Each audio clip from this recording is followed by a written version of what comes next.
Konnichiwa everyone. So today's vlog is going to be about the final processes that you should do before leaving to your host country. So for me, I'm going to Japan. So there's two major things that I should do, and then there are some other things that I recommend you do, but you don't necessarily have to. I mean, your exchange isn't going to go horrible if you don't. So the one thing that I definitely recommend you do is go get your vaccinations, okay? Here in Canada and the United States, there are travel clinics all over the place. So basically you go in, it's like a doctor's office. You have to make an appointment, and you see a doctor for a couple of minutes, and you tell him where you're going, how long you're going for, if you're going to live on like a farm or in the city, and he basically prescribes what medication and vaccines you should get. So for me going to Japan, all I needed was my hepatitis A, because I already had my hepatitis B and all that stuff. So after that, you have to wait. He also gives you, when you go to travelers clinics, they give you like pills for like loose stool, stuff like that, because you're definitely going to experience that when you go into a new country. And number one, through the stress that you're under, and number two, because of trying new foods and the way your food's prepared. So definitely here for me in Canada, I'm not eating raw fish all the time. In Japan, I may be eating a little more raw fish than I would here. And even the way that they do it, I know that they fry a lot of stuff. And here, I mean, we have fried stuff, but it's just not the same. Like fried eel, we don't really eat that much here. So yeah, definitely go get your vaccination.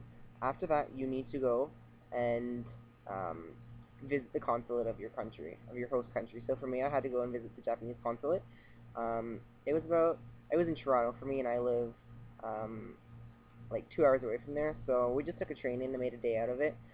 It's not really stressful. I mean, it was a little concerning and worrying just because I wasn't quite sure what to expect. So basically, you go into the building. It's a big room. You're gonna probably be greeted by like some type of security. For me, it was just a security guard and a metal detector.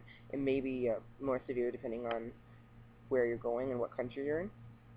So pass through that, and then you go and talk to these people. You give them your guarantee form and all of the papers, especially the papers saying you got accepted into the program and that you got accepted into a school. Basically, because all Rotary exchanges are based upon the educational year. So if you didn't get accepted into a school, or you can't prove that you got accepted into a school, you probably won't get your visa. Okay, the other thing, I had to make sure that my visa was a multiple access visa, just so that I could enter and exit Japan. And especially since I'm not just staying in Kanazawa, so in the prefecture of Ishikawa, I'm going to be going to Osaka and definitely Tokyo. So I had to make sure that I had a multiple access visa. Um, so yeah, definitely do those two things: vaccination and visit your Japanese consulate or the consulate of your country.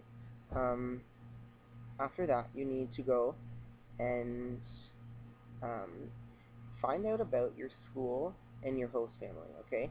So I'm not talking like creeping on your host family, but definitely go and creep your school.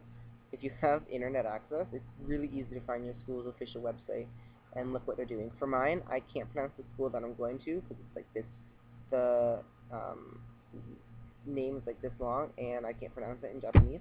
But I went and looked at it. There's a wonderful thing called Google Translate now, so it'll translate the pages for you, especially for me. So it's not in Japanese characters anymore. It was in English, so I could read it. And I found out that I'm going to one of the more prestigious schools in Japan.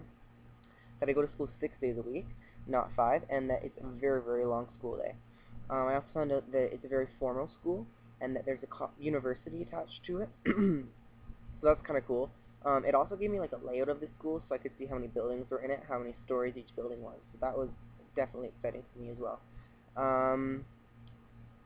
Yeah, and then as far as host families go, it's so easy nowadays to write an email and shoot it off to Japan. It's so easy to do it. So why not, right? I was lucky the host family that I got had hosted before, and their son had actually came to Canada, so they knew how to speak English.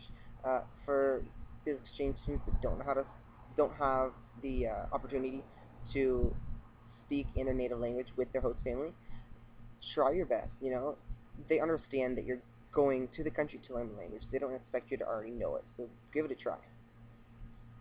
And then I would also just say that you should make an effort to do these things. You should make an effort to fill out the paperwork. You should make an effort to try the language. You should make an effort to try and Skype with them, like anything that they will do, right? You don't want to be a nuisance to them because you're not even there yet, but you should definitely at least try, it doesn't hurt to ask, and it's so easy with all the technology that we have these days. What else should you do? Oh, I definitely would also recommend trying the food from that country. So for me, it was going to a Japanese restaurant and trying the food.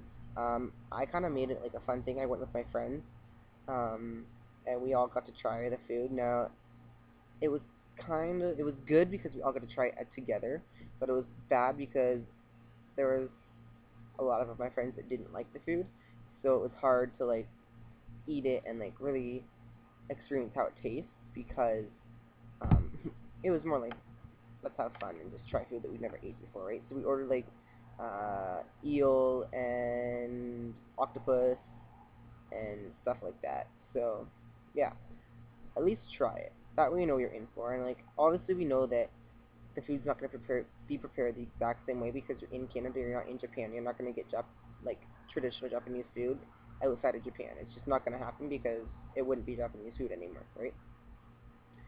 But at least get to know like the types of food, right? Like I got to eat a bento box. I had never had one before. I didn't even know what they were before I went into the restaurant. So I figured that out. I also figured out that a certain type of soup. I want to say gyudo soup, but that's not right.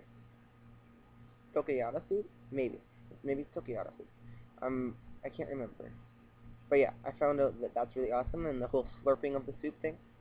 Yeah, so like tell your waiter definitely also that like you have never eaten Japanese food before, or you've never eaten like that type of food before, and they'll help you through it and like recommend what to get. So like basically my waiter ordered my meal for me because I had no idea what to get.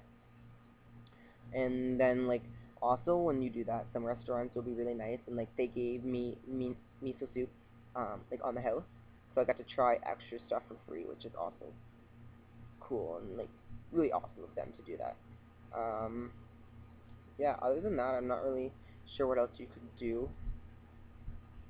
Just try. You know what I mean? Like you're gonna make. Oh, I got one. Sorry. Back that up. Make pins. Okay, I ordered these fancy wristbands right here, the red one. You can't really read it, but I'll take it off. So the outside used to say, I like wore off because I went cheap and got ink instead of it imprinted, but it used to say in quotation, "The True North Strong and Free," which is part of the Canadian National Anthem. And then on the other side it said Canada A, and then on the inside, I don't know if you can see it. Hold up to the camera. It says Canada to Japan. Okay, I didn't put my name on it because I didn't really know who all I was going to hand it out to, and I didn't want random people that I didn't know knowing my name and going to creep me. Even though, like, that is life of an exchange student. Like, people creep you. Like, I have so many people on Facebook that I've never met before because we're all from around the world and we're all going to go to Japan, so I'll meet them eventually. I just haven't met them yet. So, like, I don't know. It's cool. It's a little strange because I've never met them before. I have no idea what they look like or what they act like. But they seem really cool, and with this technology, again, why not, right? Like, we were already friends and we haven't even met. That's pretty cool. And then also, we'll get to, like, meet up, because if I take a flight out of Toronto to Pearson International, if I go to the States or whatever for a connecting flight, I might meet up with one of them, right? So, there's always a possibility. So yeah, also, make pins. Easiest way to make pins is get the coins, the cheapest coin in your like native country's currency, and stick a pin on the back of it, and you have it. Make sure like the currency is like what am I trying to say? Shined up, so, like shine it and stuff. But it's the easiest way to do it, right? I'm gonna do it with Canadian pennies, and then I'll hand them out there. I think that's pretty cool and an easy way to make pins, right? You don't want to get them like custom made because it's going to be so expensive and it's going to take forever to get here. But if you just go make pins, it'll take one afternoon, get some friends together, get them to help you out, and it's easy. Alright, so I guess I'm going to shut up now because I'm almost at 10 minutes and my internet here sucks. So comment, rate, subscribe. Let me know how you're thinking. I'll add my website again. Please email if you have any questions or you just want to talk. Alright, see ya.